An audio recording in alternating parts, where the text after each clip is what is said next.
ஆழ்கடல் மீன்பிடிப்பில் ஈடுபடக்கூடிய மீனவர்களை பாதுகாப்பதற்காக 40% மானியத்துடன் சேட்டலைட் போன்கள் வழங்கப்படுகிறது.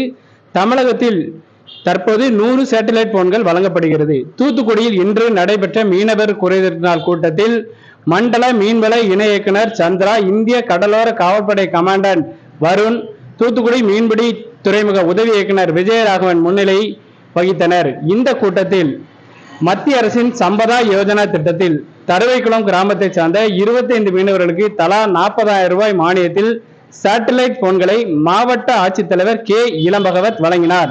கூட்டத்தில் கடல் அரிப்பினை தடுப்பதற்காக தூண்டில் விளைவு அமைத்தல் மற்றும் மீன்பிடி துறைமுகத்தை மேம்படுத்துவதற்கான பல்வேறு திட்டங்கள் அறிவிக்கப்பட்டன. சேட்டலைட் போன்களை பெற்ற பயனாளிகள் இந்த சேட்டலைட் போன் எங்களுக்கு மிகவும் பயனுள்ளதாக உள்ளதாக கூறுகின்றனர். தருவைக்குளம் கிராமத்தை சார்ந்த மீனவர் அந்தோணி செல்வசேகர் இது குறித்து கூறுகையில், இது எங்களுக்கு ரொம்ப பயனுள்ள பொருளாகவே இருக்கு. ஏன்னா கடல்ல எந்த ஒரு பிரச்சனையும் ஏற்பட்டாலோ, படகு எதுவும் பழுதானாலோ நாங்கள் ஆழ்கடல்ல இருந்து எங்க ஊருக்கு தெரிவிக்கிறதுக்கு இந்த போனை நாங்கள் யூஸ் பண்ணிட்டு இருக்கோம். எங்களுக்கு இது இருக்கிறது ரொம்ப தொழில் பார்க்கறதுக்கு ரொம்ப யூஸ்ஃபுல்லா இருக்கு. டிடி தமிழ் செய்திக்காக தூத்துக்குடி மாவட்ட செய்தியாளர் ஏ. லக்ஷ்மணன்.